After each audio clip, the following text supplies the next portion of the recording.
45. Today we're gonna jump into everyone's favorite flick, the 45-degree flick. Now, I know of people who literally only use the 45-degree flick, and personally that is very limited, as the 45-degree flick is primarily used for proactivity and isn't always good from a reactive sense, so you are massively limiting yourself. However, it is one of the top proactive flicks, and here's why. 1. It gets a ton of power. 2. It creates an angle so it comes off the center line. And 3. It's relatively easy to learn when compared to other pure proactive flicks such as Breezy and Musty's. So I would give this an A tier, as I don't think it's quite up there with the basics. Remember, this is about mileage. It does have slightly less mileage than the others, but still high. And probably, if you're looking at an all-round flick, it's one of the top ones. Yeah, I think A is fair.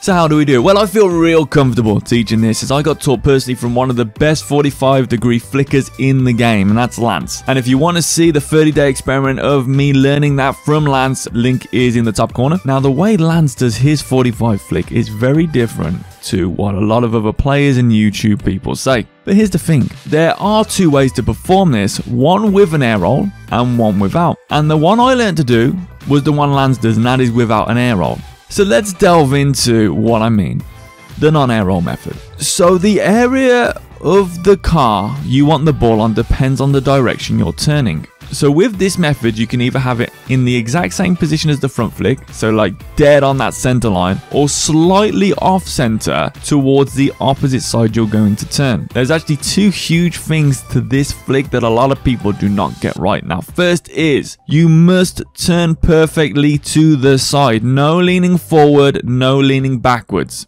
And you might be looking at the footage and thinking, well, hold on, Dave, you're leaning. Nah. No, I'm not.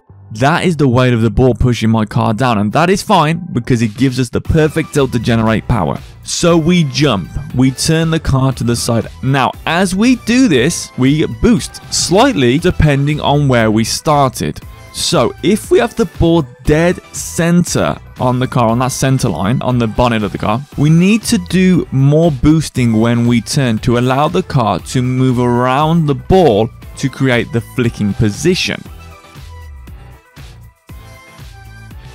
If the ball was already slightly off to the side, we wouldn't need to boost as much, as it's already where we need it to be to get the power on the flick. It's in the flicking position. You will still need a little bit of boost, because even though we're turning slightly out, the boost is actually going to make our car move towards, still forward, even though it's slightly turned out, it still will go forward faster. And that allows us to generate more power into the ball. And then once in that position, we do a diagonal backflip. And again, that's a perfect diagonal backflip. Now, with the 45-degree flick, the big secret is take your time. If you do the movement fast, what happens is the ball tends to go higher and not as far forward, as you can't get yourself deep into that flicking position. And we want power, because our intentions for this flick are mainly to use it proactively when the defender is on a far shadow or sitting in net. So to create power, we actually want to take a pause once we're in this position. Then we stop boosting for a split second, and the ball and car will be perfectly aligned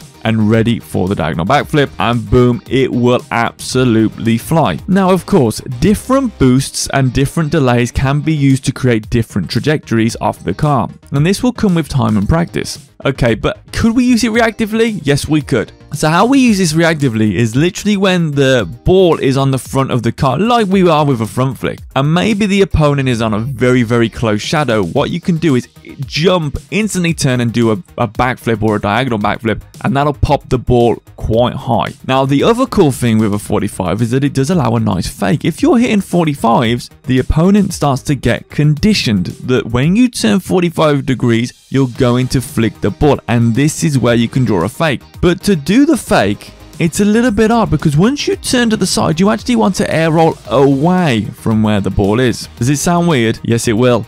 But the reason we actually air roll away is to cause the side of our car to lift, and as it does that, it will push the ball over the edge of the car, and the middle of our car will now be blocking the center in height of the ball. And of course, we're already sideways, and we know how effective being sideways is for 50s because we've got more hitbox. Now, you're probably sat there thinking, well, why don't we just air roll towards or not air roll at all? Now, if we don't air roll, we lose what we have behind the hitbox. We don't have much behind the hitbox, so we're just going to get smashed through. If we air roll towards, what actually happens is, although we do start to create a hitbox behind the ball, it's a ramp. So if a challenge comes in, we should lose the 50 over the top of us like a ramp, and it could bounce off the ceiling and back in field. But as a quick bonus, I do want to just talk about the second method. The difference is that as you turn, you air roll towards the ball and then backflip. Now, personally, I'm not a huge fan of this because I just think it's more mechanically demanding for essentially the same move. It actually tends to be slightly less powerful. Personally, I think it would be just much more beneficial to master the first method, which is why I'm not really going to go into depth on this one. And in fact, with that, that is the end of the video. So hopefully that's helped, and you can see how easy it is. You might be thinking, well, it's not easy now, but with practice it will be. You'll be smashing these in. The minimum goal when you're training this is, if you're doing it in free play, you want to hit 10 at 100 kilometers an hour or more before you know it's game ready. Thanks for watching, everybody. Look after yourself. Take care of yourself. Have a nice life. And as always, peace out. Peace.